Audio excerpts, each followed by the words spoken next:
golden child brother stole my inheritance, lied to our parents, and tried to silence me. Wait until you hear how I exposed him and what happened next. I am Joe, 34 years old, and 3 months ago, my life turned upside down in ways I couldn't have imagined.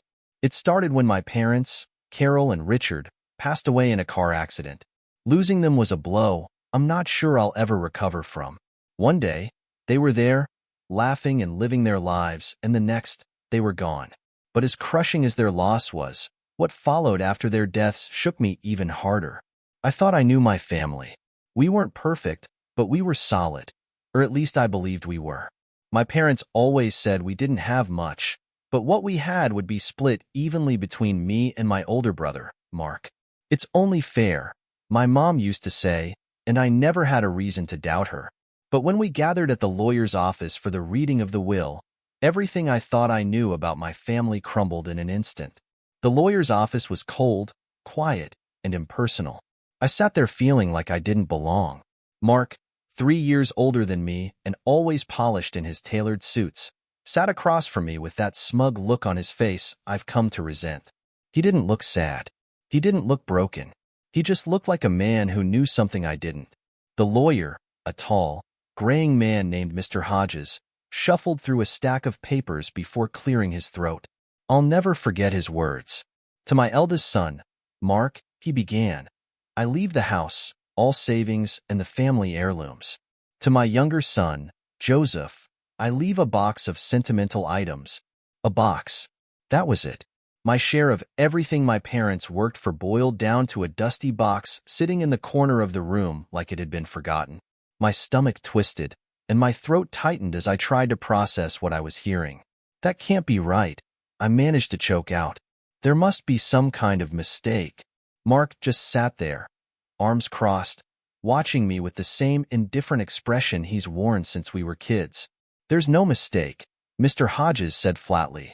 This will is legally binding and was signed and notarized just 3 months before your parents' accident. 3 months. They changed their will just 3 months before they died? The timeline felt like a slap in the face. What could have possibly happened in those last few months that made them rewrite everything they'd always told me? I turned to Mark, desperate for answers. Did you know about this? Did they tell you they were going to do this? Mark shrugged as if he couldn't care less. Mom and Dad made their decision. I suggest you respect it. Respect it? Respect that they left everything to him and reduced me to a box of junk? The injustice of it stung worse than I could have imagined. After the meeting, I took the box home. It was heavy, not just in weight, but in what it represented. It sat on my coffee table for hours while I just stared at it, trying to summon the courage to open it. When I finally did, the contents only deepened the sense of betrayal. Inside were faded photographs of me and Mark as kids, random trinkets like an old keychain and a pocket watch, and a stack of letters that looked decades old.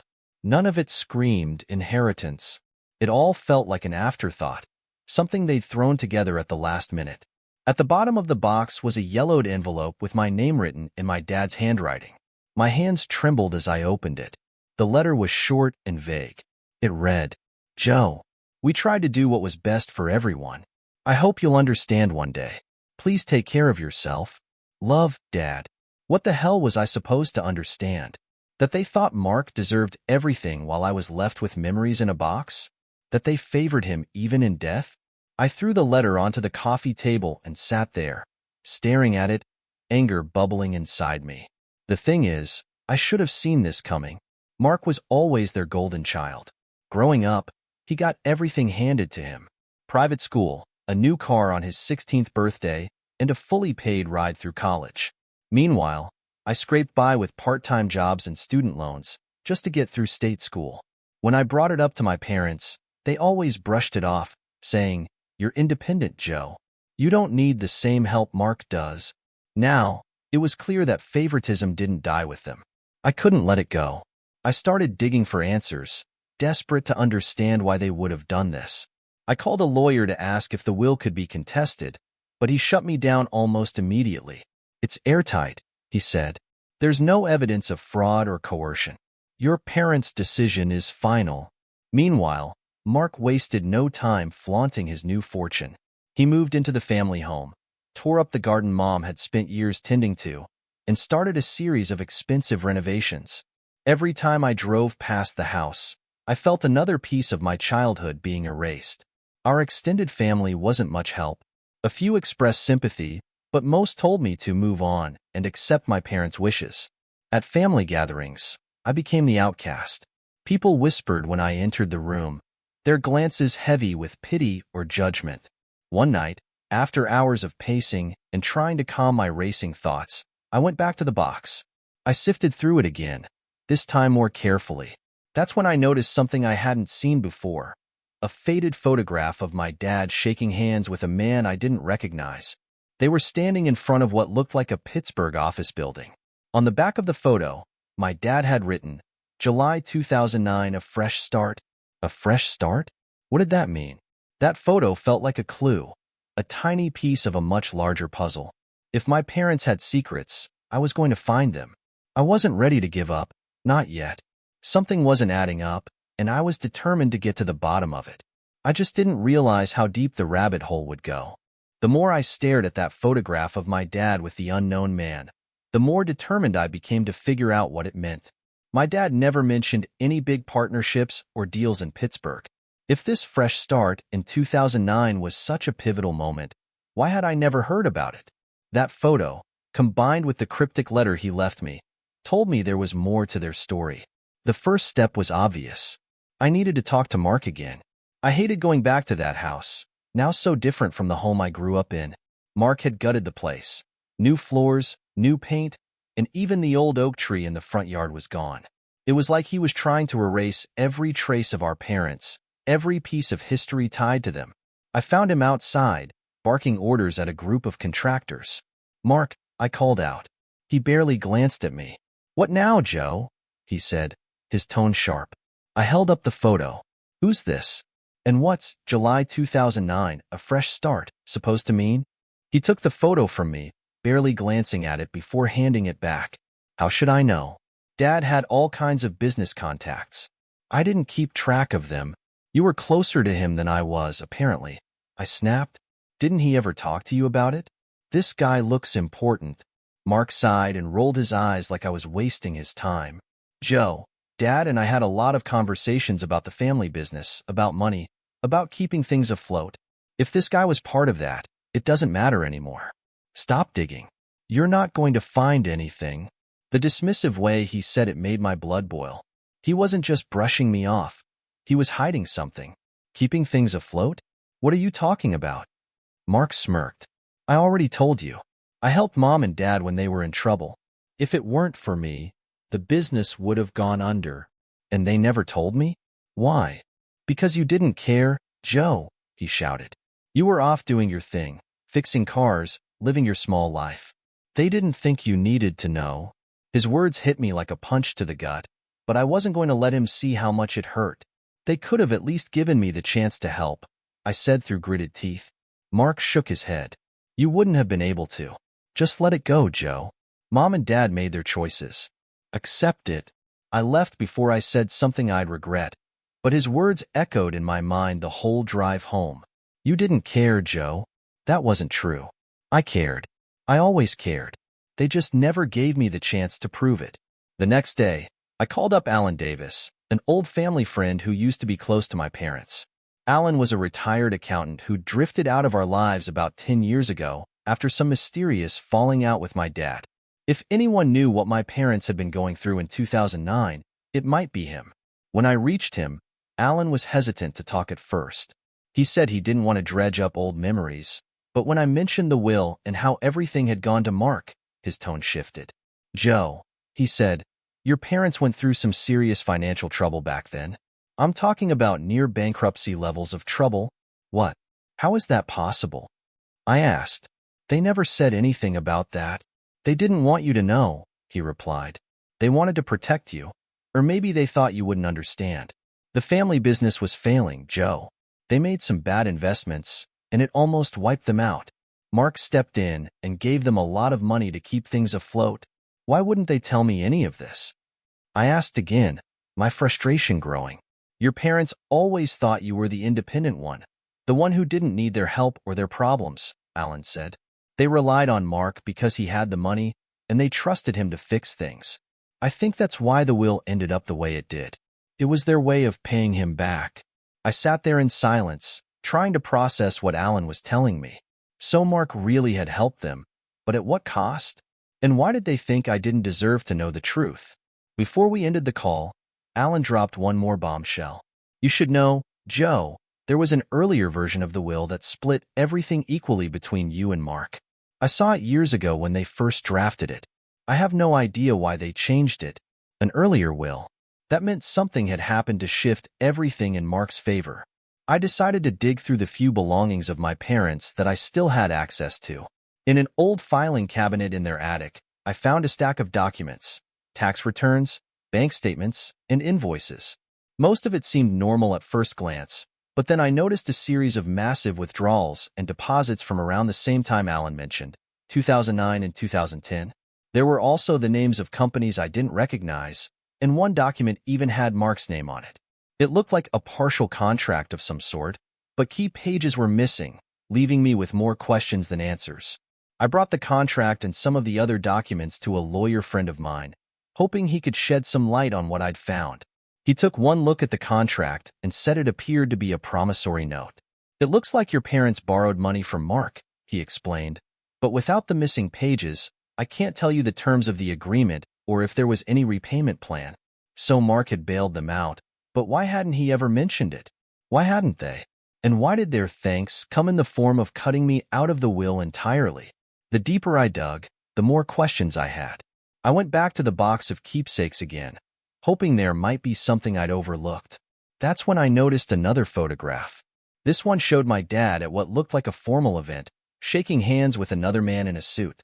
On the back, he'd written, July 2010 Big Day. I didn't know who the man was or what the event was about, but something about it felt important. I decided to take the photos to Ellen Mitchell, a local historian who specialized in small-town business dealings. If anyone could identify the people in the photos, it was her. Ellen recognized one of the men immediately. That's Frank Wilcox, she said. He was involved in a big real estate investment scheme about 15 years ago. It promised huge returns, but ended up being a complete disaster. A lot of people lost everything because of it. Her words hit me like a ton of bricks. If my dad had been involved with Wilcox, it could explain the financial trouble Alan mentioned. Maybe that was the fresh start Dad had written about in the photo, but if it had gone south, it might have been the beginning of the end for my parents' finances. It felt like I was piecing together a puzzle, but so many pieces were still missing. One thing was clear, though. My parents had secrets, and Mark was at the center of them. I wasn't going to stop until I found out the truth. As more pieces of the puzzle came together, the bigger picture only became harder to accept. My parents' financial troubles, Mark's mysterious role in saving them, and their sudden decision to rewrite the will. It all felt too calculated, too convenient.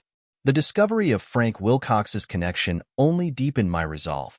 If this guy had been part of some real estate scam, and my dad had been caught up in it, that might explain why everything spiraled out of control. But none of it justified cutting me out of the inheritance entirely. I needed answers, and once again, I went straight to Mark. It was late afternoon when I pulled into the driveway of our old family home. The house looked almost unrecognizable now, with Mark's expensive renovations stripping it of all the charm and character Mom had poured into it over the years. It made my stomach churn. Mark was in the driveway, his phone pressed to his ear, directing a contractor to change the landscaping plan. I waited until he hung up before stepping out of my truck, holding the photographs and partial contract I'd found.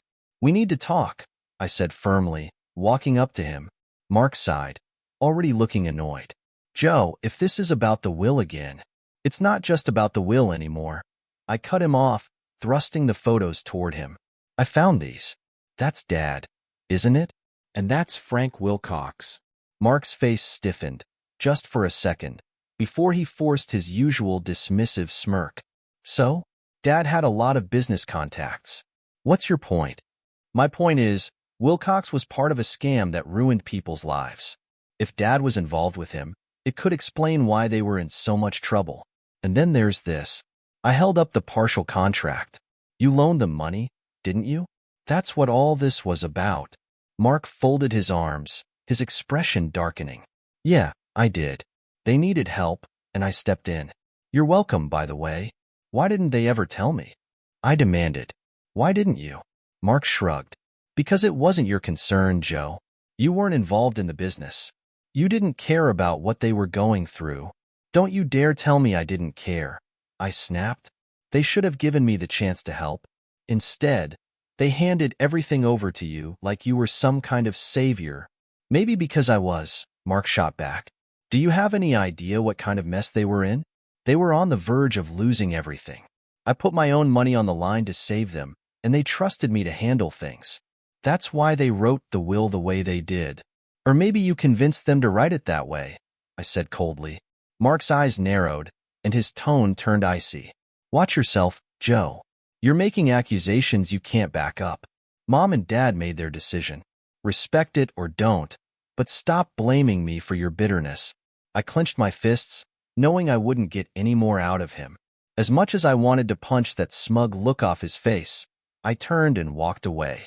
Yelling at him wasn't going to get me the answers I needed. I turned to my extended family next, hoping someone could shed light on what had happened during those years when my parents were struggling. But the responses were either vague or dismissive. You should let it go, Joe, my aunt said, looking uncomfortable. Family is complicated, my uncle muttered before walking away. Even the relatives who seemed sympathetic stayed quiet, like they didn't want to get involved in the growing tension between me and Mark. Late one night, frustrated and feeling more alone than ever, I sat down with the box of keepsakes again. I spread everything out on the floor, photographs, letters, trinkets, hoping that maybe I'd missed something. As I carefully examined each item, I noticed something strange in one of the photos. It showed Dad at what looked like a business lunch, surrounded by men in suits. One of the men was the same guy from the earlier photograph, the one shaking hands with Dad in front of the office building. On the back of the photo, Dad had written, July 2010 big day. What stood out now was the date, July 2010. That was right around the time Mark's business had suddenly taken off. I remembered seeing that in the financial records, the huge withdrawals and deposits. It all lined up. I showed the photo to Ellen Mitchell, the historian, hoping she could tell me more about the man in the picture. She didn't recognize the others, but she did point out something unsettling. This looks like it was taken at a high-end steakhouse downtown, she said. Wilcox was known for hosting business lunches there to lure in investors. So Dad wasn't just meeting with Wilcox. He was deep in whatever scheme the man had been running. And from the timing of everything, it seemed like Mark's loan to our parents had come right after whatever happened with Wilcox. What if Mark hadn't just helped our parents? What if he'd taken advantage of the situation to secure his own future? I found myself wondering about the partial contract again. My lawyer friend had said it looked like a promissory note, but without the missing pages, we couldn't know the full terms of the agreement. What if those missing pages held the key to understanding why my parents felt they owed Mark so much? I decided to confront Mark one last time. This time, I wasn't coming to him with questions. I was coming for the truth. I showed up at the house unannounced, catching him off guard. He was alone in the living room, sipping a glass of wine and scrolling through his phone. What now? He asked, not even looking up. I dropped the photo, the contract, and a stack of documents onto the table in front of him. Explain this, I demanded. Mark glanced at the pile, then leaned back in his chair with a smug grin. I don't owe you any explanations, Joe. You do if you want me to stop digging, I said. His grin faltered for just a moment. Fine, he said, his voice laced with irritation. Yeah, I loaned them the money. They didn't have any other options, and I did what needed to be done. End of story. And the will? I pressed. Did you have anything to do with convincing them to change it? Mark stood up abruptly, his glass of wine slamming onto the table. They made their choice, Joe. They trusted me because I was the one who stepped up. You weren't there. You didn't help. So yeah, they left me everything. Get over it. I stared at him, my blood boiling.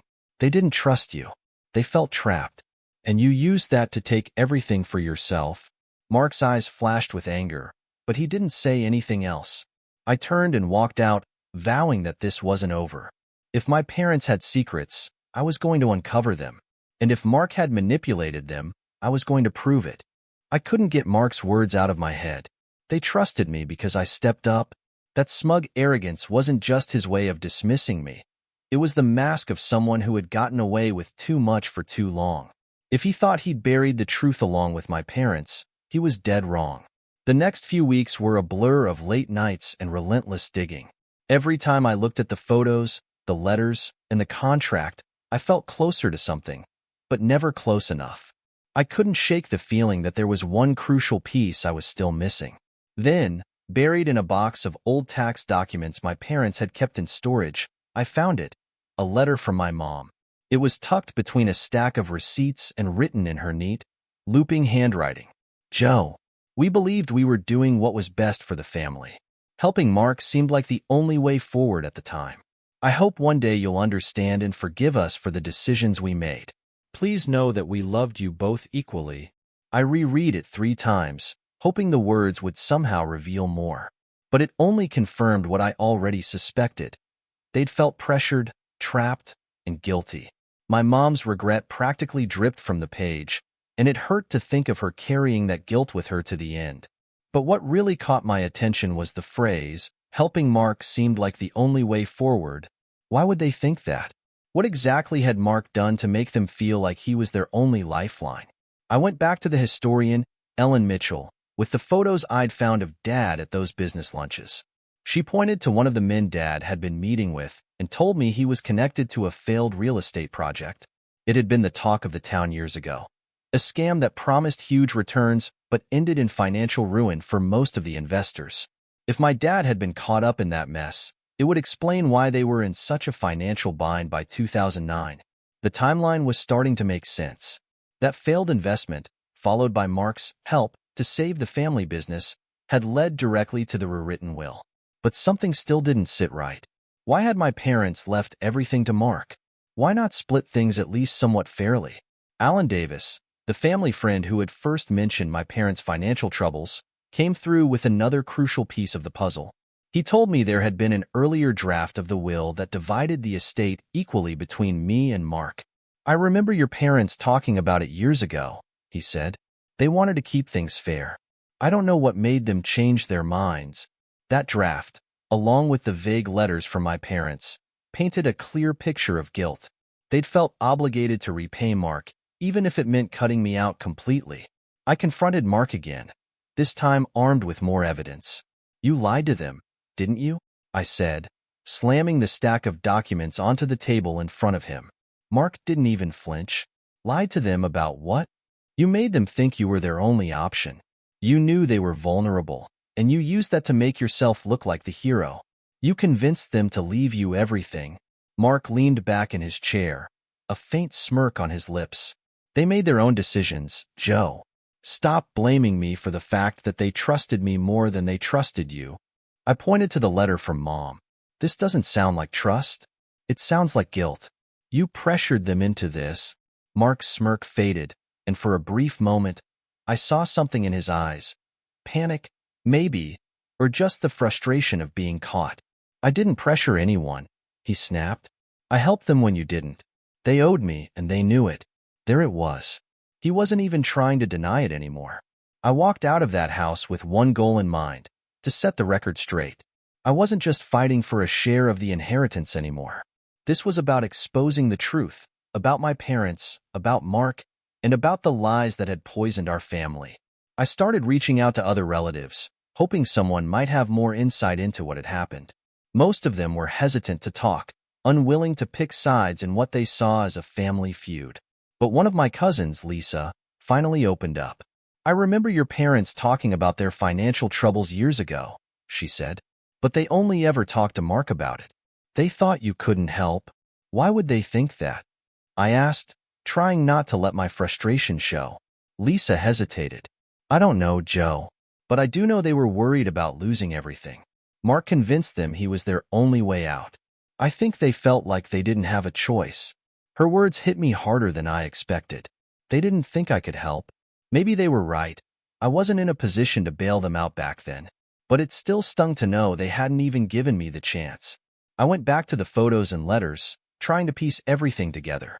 The more I looked, the more questions I had. One photo in particular caught my attention, a picture of Dad shaking hands with someone I didn't recognize.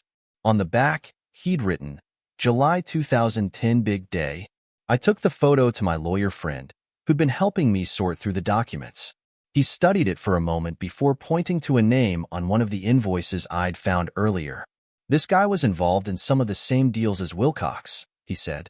If your dad was meeting with him, it was probably part of that failed real estate project.